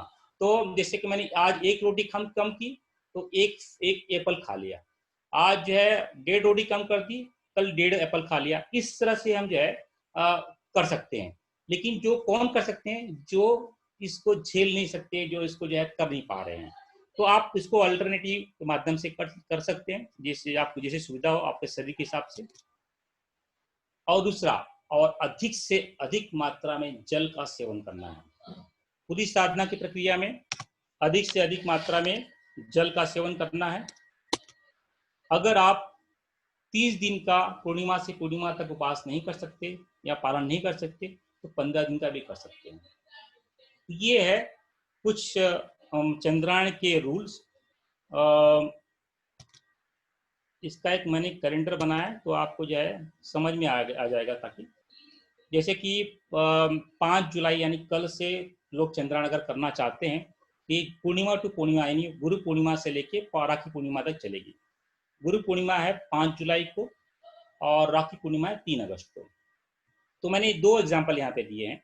जिस व्यक्ति के 7 पोर्शन है, मतलब कि 7 रोटी खाता है, 7 रोटी खाता है, और एक व्यक्ति है 5 रोटी खाता है, तो 5 जुलाई को जहाँ पे स्टार्ट होगा उस दिन वो व्यक्ति 7 रोटी खाएगा, और मंडे को 6 जुलाई को 6.5 खाएगा, 7 जुलाई को 6 खाएगा, 8 जुलाई को 5.5 खाएगा, 9 को 5, 4.5, 4, ऐसे ऐसे कम करते करते अमावस्या आएगी मंडे को।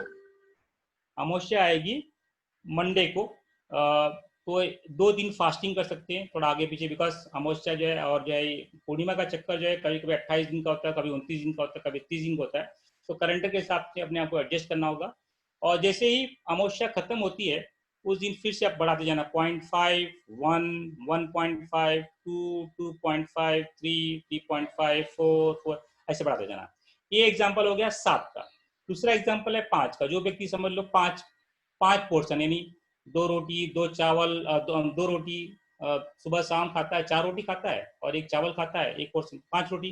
तो 5 यहाँ से शुरुआत करेगा 5 जुलाई को, 6 जुलाई को 4.6, 7 जुलाई को 4.3, और ऐसे ऐसे कम करते करते जो है अमावस्या को और प्रतिपदा को कुछ नहीं खाएगा, और फिर से ट्यूजडे लकी जो है 21 जुलाई को 0.6, ये ऐसे ऐसे भी बढ़ाते जाएगा।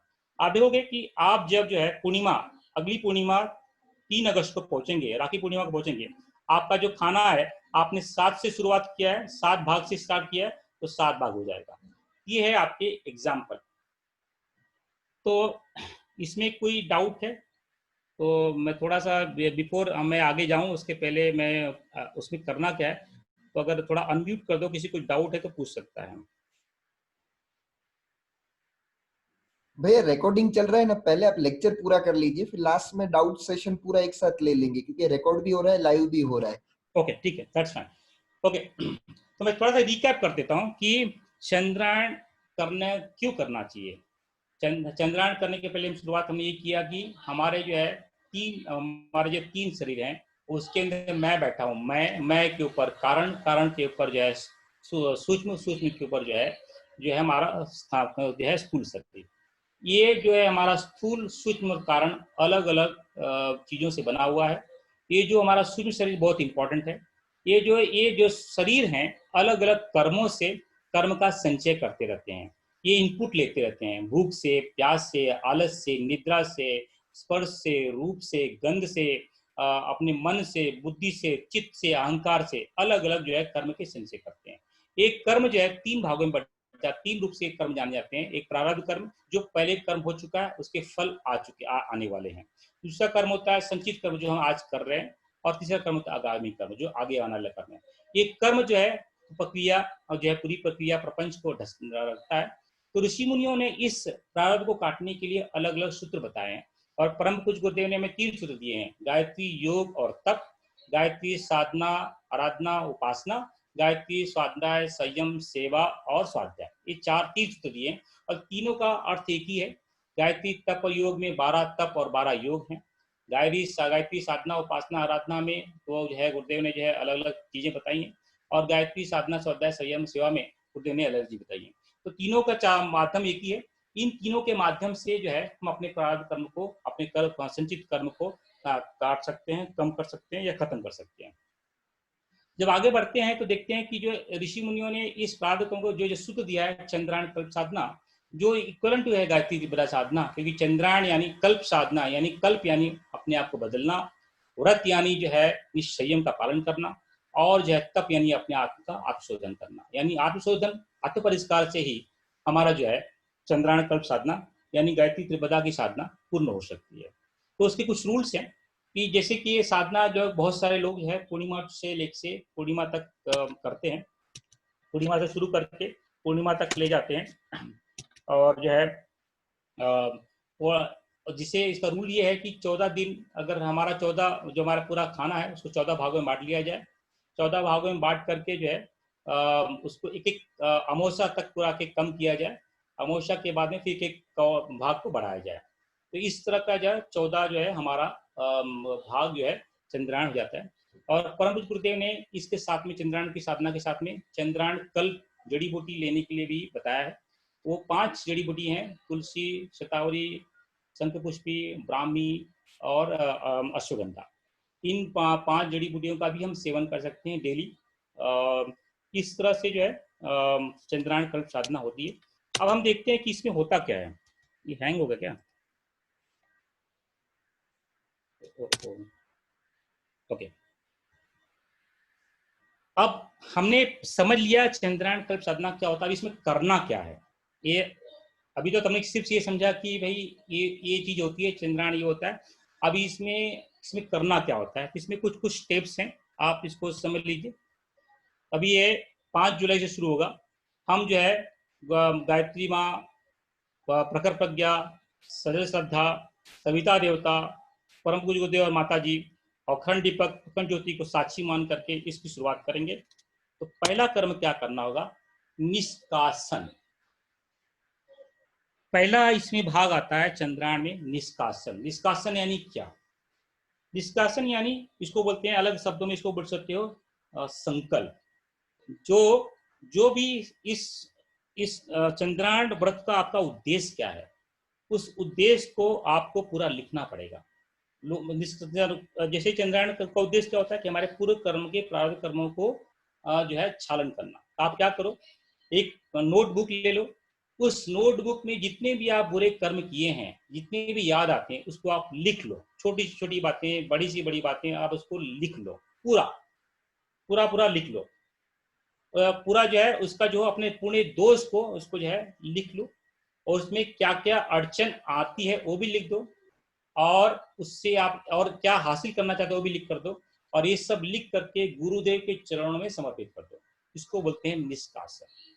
आप बोलोगे गुरुदेव तो है नहीं, तो आप क्या करो, आप जो है चंद्रायण व्रत जब शुरू करोगे तो आप अखंड दीपक लगाओगे। अखंड दीपक लगाओ, अखंड दीपक को जो है गुरुदेव का साक्षी मान करके उसके सामने पहले लिख लो कि मेरी ये खामियां है, मैंने इसको गाली दे दी, मैंने इसके साथ में दुर्व्यवहार किया, मैंने इसको जो नीचा दिखाया, मैंने चोरी की, जो भी कर्म आपको गलत, आपने आपको पूरा निर्लज्ज, जितने निर्लज्ज बना सकते हो, जितने भी आप निर्लज्ज कर्म किए हैं, उस सभी कर्मों को आप उसमें लिख डालो। सिर्फ, लेकिन ये कर्म सिर्फ आप किसी को दिखाना नहीं है, सिर्फ अपने आप ही बताना है, अपने आप ही लिखना है, और उसको लिखने के पश्चात गुरुदेव के चरणों में समर्पित करके उस अखंड अग्नि में आप जो है उसको समाहित कर दो।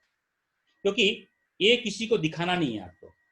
गुरुदेव तो फिजिकली नहीं है, तो आप किसी को गुरु भाई या किसी गुरु बहन को किसी को नहीं देना, अपने माँ बाप भाई बहन किसी को नहीं देना है। आप उसको लिख लो और गुरुदेव के चरणों में अखंड दीपक में, अखंड अग्नि में उसको जो समर्पित कर दो। ये है हमारा निष्कासन। ये पहला सूत्र है, ये बहुत महत्वपूर्ण है। चंद्रायण की शुरुआत करने के पहले ये बहुत बड़ा सूत्र है, निष्कासन कर्म। दूसरा, इस पूरी 30 दिन की प्रक्रिया में या जितने दिन आप चंद्रायण कर रहे हो, उस प्रक्रिया में आप संकल्प ले लो, भाई मैं इस प्रक्रिया में 2 चीज बड़ी प्यारी लगती है हमें। एक तो मीठा या फिर नमक। अगर हो सके तो दोनों को छोड़ दो या एक को छोड़ दो, मतलब हो सके तो। अगर नहीं जमता है तो दोनों पालन दोनों कर लेना चाहो तो ले सकते हो, लेकिन ये आपको हेल्प करेगा। अस्वाद यानी नमक को छोड़ना, मीठे को छोड़ना, या दोनों को छोड़ सकते हो या एक को छोड़ सकते हो, या आपके संकल्प के ऊपर डिपेंड करता है कि आप क्या करना चाहते हो। तो पहला हो गया निष्कासन, दूसरा हो गया स्वाद, तीसरा हो गया तितिक्षा यानी अपने शरीर को तपाना। सर्दियों या गर्मियों उसको कष्ट जिससे उसी अथायत रखना, कंबल या गर्म पानी का उपयोग त्याग कर देना, पंखा छाता यानी अपने आप को ज्यादा सुख सुविधा से दूर रखना, यानी तितिक्षा अपने आप को तपाना, इसको बोलते हैं तितिक्षा करना। मतलब कि बहुत ठंडी लग रही है तो क्या करते हैं लोग, जो है बहुत सारे 15-20 ब्लैंकेट, ये मतलब यथावत, जैसा नहीं कि भैया आप हिमालय में चले गए तो ऐसी बिना कपड़े चले गए, ऐसा नहीं चलेगा। लेकिन जितना हो सके अपने शरीर को थकाना, उसको बोलते हैं शिक्षा। निष्ठा, आकर्षण, अपना काम खुद करना, अपने खाए हुए बर्तन को धोना, अपने बिस्तर को लगाना, लगी जो भी आपके कर्म हैं, अधिक से अधिक लोगों की सहायता को कम करना या खत्म करना, यानी अपने सुविधाओं का, अपने पदवी की सुविधाओं को खत्म करते हुए अपने काम को स्वयं को करना, उसको बोलते हैं कर्षण। उपास, इस पूरे साधना में आपका 2 दिन का उपास होगा, लेकिन पिछले कितने चंद्राणों में मैंने हम देखा है तो हमने 3-3, 4-4, 5-5 दिन उपास कर लिए। जब वो आते हैं वो अमावस्या, अमावस्या जब आती है पूरा जो है खुराक आपका जीरो हो जाता है। अमावस्या के बाद में 3-3, 4-4, 5-5 दिन तक आपको भूख ही नहीं लगती है, आप जो है जीरो में रहते हो। तो आप उसको तोड़ने के लिए, पॉइंट मान लो कि तोड़ने के लिए बहुत मेहनत करनी पड़ती है। मेरा पिछली बार तो ऐसी हुआ कि दोनों बार में ऐसी हुआ कि मैं 5 दिन तक खाना नहीं खा पाया। तो ऐसा बहुत लोगों का, मैंने मेरा नहीं, बहुत लोगों का ऐसा अनुभव रहा है कि जैसे ही हमारा जो है उस जीरो लेवल पे आते हैं, बहुत पीक लेवल होता है, उस लेवल के बाद में आपका जो है उपवास की मात्रा बढ़ जाती है, आप इतने आनंदित हो जाते हो। एक जीवन का सबसे ब्यूटीफुल दिन हो सकता है कि आपका अमावस्या के टाइम के और आगे पीछे का समय। तो 2 दिन का उपवास करते हैं। एक बात याद रखना है, उपवास जिस पूरी प्रक्रिया में अधिक से अधिक मात्रा का जल का सेवन करना है। उसके आगे गवकल्प, यानी हो सके तो अधिक से अधिक मात्रा में गाय के चीजों का ही उपयोग करना। गाय का, जैसे अभी आप चंद्रायण कल्प साधना कर रहे हो तो गौ का दीपक लगा दो, गाय के घी का सेवन करो, दूध पी रहे हो तो गाय के दूध का सेवन पियो, दही पियो, और चमड़े के वस्तुओं का पूर्ण रूप से त्याग करो। ये हो गया हमारा गौकल्प। उसके पश्चात में आता है दान। अपनी जो भी संचित कर्म है, गुण है, विचार हैं, संपत्ति है, उसमें से एक अंश दान देना, दोनों लोगों के समाज कार्य के लिए देना। लेकिन एक बात का गुरुदेव ने बहुत स्पष्ट लिखा है, दान देते समय पात्र और कार्य का ध्यान रखना आवश्यक है। हम किसको दान दे रहे हैं और किस काम के लिए दे रहे हैं, दोनों चीजों का अवलोकन कर देना, ये बहुत इंपॉर्टेंट है। ये हो गया दान। साधना, इस पूरे परिप्रेक्ष्य में जो है 1.25 लाख का अनुष्ठान करना पड़ता है। 1.25 लाख यानी डेली 42 माला, या फिर 420 मंत्र लेखन, या फिर 42 गायत्री चालीसा। कोई भाई बोलेंगे कि भैया मैं तो इतना नहीं कर सकता, कोई बात नहीं, जितना आप कर सकते हो उतना संकल्प ले लो। 30 ले लो, 20 ले लो, 15 ले लो। अगर आप सिर्फ डेली, आप सिर्फ अभी आज की दिनचर्या में आप 1 या 2 कर रहे हो तो एटलीस्ट 10 तो करो, 15 तो करो। तो मतलब अपनी जो आज की परिस्थिति है उससे अपने आप को ऊपर कर लो, तो उससे क्या होगा, आपको बड़ा आनंद आएगा कि भाई मैंने कुछ किया। तो आज समझ लो कि आप 3 माला करते हो, 3 माला की जगह आप जो है आप एक अनुष्ठान ले लो, मैं 15 माला करूंगा डेली। भले आप 42 माला नहीं, जिनको रूटीन में आदत है 10 माला 15 माला करते हैं, वो 42 माला का जब करे, 1.25 लाख का अनुष्ठान करें। लेकिन रूल यही है कि 42 माला करना चाहिए। लेकिन इस कड़े कानून के हिसाब से मत जाओ कि भैया 42 माला नहीं कर सकता तो मैं करूंगा ही नहीं, ऐसा मत करो। 42 माला नहीं कर सकते हो तो 35 माला कर लो, 25 माला कर लो, 20 माला कर लो, 15 माला कर लो। 15 के नीचे मत जाओ। यहाँ मैंने 20 लिखा है, लेकिन जो है आप सोचो थोड़ा सा अपने आप को ढकेलो, अपने आप को बढ़ाओ। ये आपको जो है इतना जप करना है। ब्रह्मचर्य, इस पूरी प्रक्रिया में ब्रह्मचर्य का पालन करना है। ब्रह्मचर्य 3 ढंग का होता है, एक शरीर से होता है, एक वाणी से होता है, एक मन से होता है। परम पूज्य गुरुदेव कहते हैं कि शरीर का तो ब्रह्मचर्य पालन करना बड़ा आसान है, लेकिन मानसिक और ब्रह्मचर्य का पालन करना बड़ा कठिन है। लेकिन पूरे साधना की और पूरे क्या किसी भी साधना की सबसे महत्वपूर्ण धुरी पॉइंट है वो ब्रह्मचर्य। क्योंकि जो साधना से जो भी आपके अंदर ऊर्जा पैदा होगी, उस ऊर्जा को पचाने का, गलाने का जो सबसे बड़ा दायित्व होता है हमारे जो स्पर्म और एग होते हैं उनका होता है। अगर वही नहीं रहेंगे, वही परिपक्व नहीं रहेंगे, तो पूरी साधना की पूरी जाए धरी की धरी अभी पूरा वेस्ट हो जाएगा। जैसे कि एक पात्र है, उस पात्र में आपने अमृत लिया, लेकिन अमृत उस पात्र में छेद है, पूरा अमृत जो है निकल जाएगा। आपने सभी प्रक्रियाओं को, सभी क्रियाओं को सही ढंग से पालन किया, पूरा 100% वन पालन किया, लेकिन ब्रह्मचर्य के अंदर थोड़ी सी भी रुकावट या ब्रेक आ गया तो क्या होगा, पूरी साधना जो है नष्ट हो जाएगी। क्योंकि क्योंकि ये यही एक बीज है जो पूरी साधना को, आप कहीं भी साधना देख लो, अनुष्ठान देख लो, ये बहुत बड़ा महत्व रखता है कि ब्रह्मचर्य का पालन करना। बिना ब्रह्मचर्य के कोई भी साधना आपकी जो है सफल नहीं होगी। क्योंकि साधना में जो गर्मी पैदा होगी, गर्मी को पचाने के लिए, उसको आत्मसात करने के लिए, उसको झेलने के लिए जो ऊर्जा, जो शक्ति, जो धातु आपको चाहिए वो ब्रह्मचर्य से ही मिलेगा। तो ब्रह्मचर्य का पालन जो है अति आवश्यक है। उसका जो है क्रिया, आगे क्रिया है मौन। हो सके तो जो है बीच में 1 दिन 2 दिन का मौन कर लो, या फिर आप डिसाइड कर लो कि मॉर्निंग में 1 घंटे का मौन रखूंगा या दोपहर में 2 घंटे का मौन रखूंगा। अगर वो भी ना हो सके तो ये भी डिसाइड कर लो कि मैं व्हाट्सएप, फेसबुक, टीवी इत्यादि से दूर रहूंगा। ये भी एक बहुत बड़ा मौन है।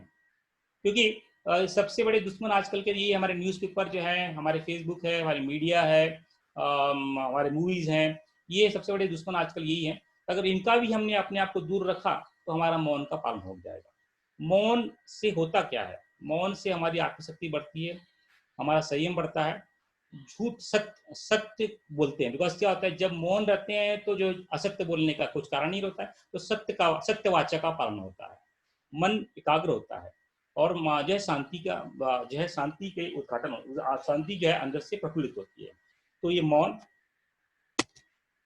अर्जन, अर्जन को स्वाध्याय कहते हैं, यानी अच्छी पुस्तकों का आत्मसात करना। जैसे आप कोई भी बुक ले लो, गायत्री महाविज्ञान ले लो, हमारी वसीयत विरासत ले लो, सुनसान के सहचर ले लो, महाकाल की परिवर्तन की प्रक्रिया ले लो, लोक सेवियों की कोई पुस्तक ले लो, जिसका आप जो है नियमित रूप से जो है आप जो है स्वाध्याय करें। 20 मिनट, 25 मिनट, आधा घंटा, 1 घंटा, जो भी आप निश्चित कर ले। और ओमकार, आप डिसाइड करें कि दिन भर में मैं 3 बार, 5 बार, 7 बार ओमकार करूंगा, क्योंकि ओम ही इस जगत का मूल है। उससे ही सभी बीज मंत्रों की उत्पत्ति हुई है, उससे ही विश्व ब्रह्मांड की उत्पत्ति हुई है। गायत्री महाविज्ञान में स्पष्ट उल्लेख गुरुदेव ने लिखा है कि ओम एक जो है, ओम से ही जगत का जो है पूरा निर्माण हुआ है। उसके पश्चात ध्यान। आप जो है दिनचर्या में एक ध्यान का अवश्य करें। एक ध्यान नहीं कर सकते तो कम से कम जो है 5 मिनट का सविता देवता का ध्यान अवश्य करें। इससे जो है आपके अंदर ओजस, तेजस, वर्चस्व और ब्रह्म वर्चस्व का जो चेतना जो है पहुंचेगी। आपका रोम रोम जो है उस चेतना से आत्मसात होगा। तो एक ध्यान अवश्य करें। गुरुदेव के बहुत सारे ध्यान हैं, 3 शरीर का ध्यान, पंचकोश का ध्यान, कुंडली जागरण का ध्यान, त्रिवेणी संगम का ध्यान, अमृत वसा का ध्यान। उन सभी ध्यानों में से कोई भी एक ध्यान ले सकते हैं और कर सकते हैं। या फिर ज़्यादा समय लगता है तो जो है आप जो है 5 मिनट का जो है सविता देवता का ध्यान कर लीजिए। उसके बाद प्राण योग बड़ा महत्वपूर्ण है। प्राण योग, अपने शरीर को सुस्त रखना, यह एक प्रज्ञा योग कर लिया। और जो है प्राणाकर्षण प्रक्रिया, प्राणाकर्षण प्राणायाम जो है 3 बार 4 बार आप कर सकते हैं। प्राण योग। लय योग, ये लय योग यानी अपने आप को मैं उस परमात्मा का अंश हूँ, सो हम शिवो हम सच्चिदानंद हो हम। एक क्षण ऐसा आपके समय में, दिन भर की दिनचर्या में लेके आए, उस समय आप सिर्फ ये सोचें कि मैं ही वो हूँ जो इस विश्व ब्रह्मांड में व्याप्त हूँ, मैं ही वो हूँ, इससे पूरा जगत विश्व जो है संचालित हो रहा है। अपने आप को उस परमात्म चेतना में, ब्रह्म चेतना में लीन कर देना, ऐसा एक समय आपको निर्धारित करके करना चाहिए। उसे बोलते हैं लय योग। नाद योग, इस ऋषि मुनि ने बताया है कि इस जगत की जो बिग बैंग थ्योरी है वो नाद, ये जो बिग बैंग थ्योरी या जो भी है, नाद से ही इस विश्व ब्रह्मांड की निर्मित हुई है। तो उस नाद योग में, इसलिए आप देखोगे कि हमारे यहाँ पे रोज 6 बजे जो है नाद योग शुरू होता है। तो आप जो है उस नाद योग को अपने जीवन में उतार सकते हैं। नाद योग। रूप योग, यानी आप जो है त्राटक कर सकते हैं। त्राटक दो तरह के होते हैं, अंतर त्राटक और बाह्य त्राटक। माता जी रोज दोपहर को जो है अंतर जागरण ज्योति त्राटक बताती हैं। आप माता जी के साथ में त्राटक कर सकते हैं, या फिर जो है 1 सेकंड, 2 मिनट बैठ करके अपनी आज्ञा चक्र, सहस्त्रार चक्र या अखंड दीपक, अखंड ज्योति इत्यादि का ध्यान कर सकते हैं। यज्ञ, डेली आप जो है यज्ञ करें। बलिवश कर सकते हैं, दीप यज्ञ कर सकते हैं, गायत्री यज्ञ कर सकते हैं इत्यादि। जो है कोई भी यज्ञ जो है आप अपने जो डेली लेके आए। तो ये अपने कुछ जो सूत्र हैं ये करना है। आपको ये डिसाइड करना है कि इसमें से कौन सा क्या करोगे। तो पहला हो गया निष्कासन। कल से हमारा अगर चंद्रायण शुरू होने वाला है, आप बैठ जाइए और लिख लीजिए कि एक चंद्रायण में मैं किस किस कर्मों का निष्कासन करने वाला हूँ। जितने भी आपके पुराने पूर्व कर्म हैं उसको लिख लीजिए। उसको लिख करके पूर्ण रूप से, उसमें कोई भी छूटना नहीं चाहिए। लिख करके गुरुदेव के चरणों में समर्पित कर दीजिए और उसको जो है उसको जला दीजिए। ये हो गया निष्कासन। और उसके बाद भी डिसाइड कर लीजिए आप करने आप आस्वाद करने वाले हो कि नहीं करने वाले हो। करने वाले हो तो कौन सा आस्वाद करने वाले हो। तितिक्षा, यानी आप जो है अपने शरीर को तपाओगे। जो है कर्षण, यानी आप जो है अपना काम शो करोगे, अधिक से अधिक जो है दूसरों की सहायता नहीं लोगे। उपवास जो आप तो करने वाले ही हो। गौकल्प्य, जो है अधिक से अधिक मात्रा अगर दूध और दही लेते हो तो सिर्फ जो है गाय के दूध दही लो, और जो है चमड़े की वस्तु का उपयोग मत करो। और अपने विचार का, अपने ज्ञान का, अपने अंश का, अपने कर्म का, अपने है उनका जो है दान करो। साधना, आप ये डिसाइड कर लो कि भाई मैं 42 माला करूंगा, 30 माला करूंगा, 25 माला करूंगा, 24 माला करूंगा, 20 माला करूंगा। उसका डिसाइड कर लो। 20 माला से नीचे मत जाइए। ब्रह्मचर्य, पूरी प्रक्रिया में आपको ब्रह्मचर्य का पालन करना ही करना है। मौन देख लीजिए, अगर मौन एक आध दिन पूरा कर सकते तो बहुत अच्छी बात है। नहीं कर सकते हैं तो रोजाना 1 घंटे का समय चुन लीजिए। अगर 1 घंटे का भी नहीं चूज कर सकते हैं तो जो है हो सके तो बाकी के जो है गलत धारणाएं वाली जो चीजें हैं, जैसे कि फेसबुक, व्हाट्सएप, न्यूज इत्यादि को, मूवी को अपने जो है उसका डिसाइड कर लो कि मैं ये सब चीजें नहीं करूंगा। अर्जन, उसी दिन डिसाइड कर लो कि आज कल से डिसाइड कर लो कौन सी किताब का मैं स्वाध्याय करूंगा, और उसी वो 1 महीना पूरा रूप से उसका जो सेवन करना, उसका हो गया स्वाध्याय अर्जन। आप ये डिसाइड करो मैं पढ़ाऊँ करूंगा तो कितना करूंगा, 3 बार करूंगा, 2 बार करूंगा, 5 बार करूंगा, 7 बार करूंगा।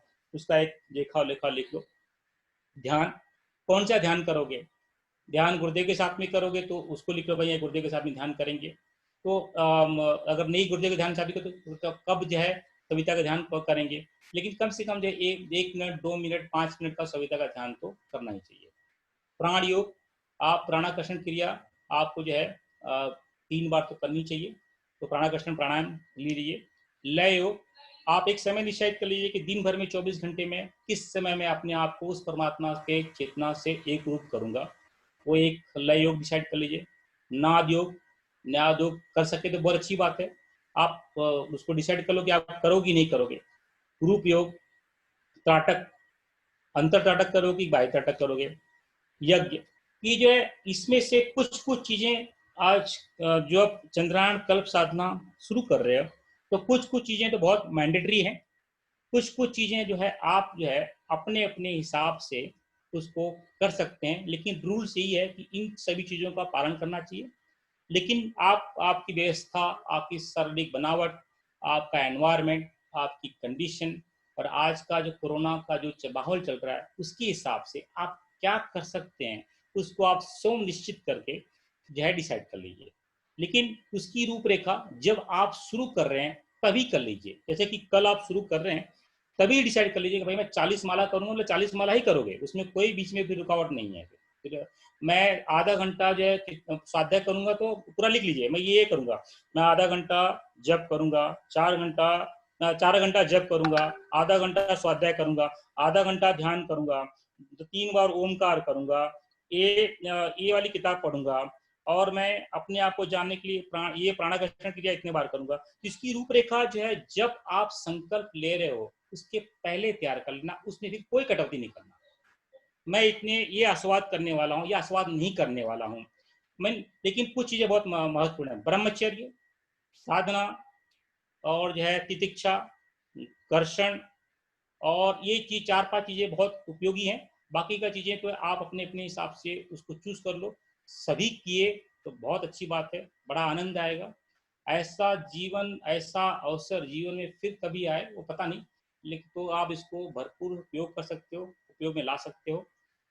ये है हमारा चंद्रायन की रूपरेखा, क्यों करना चाहिए और कैसे करना चाहिए।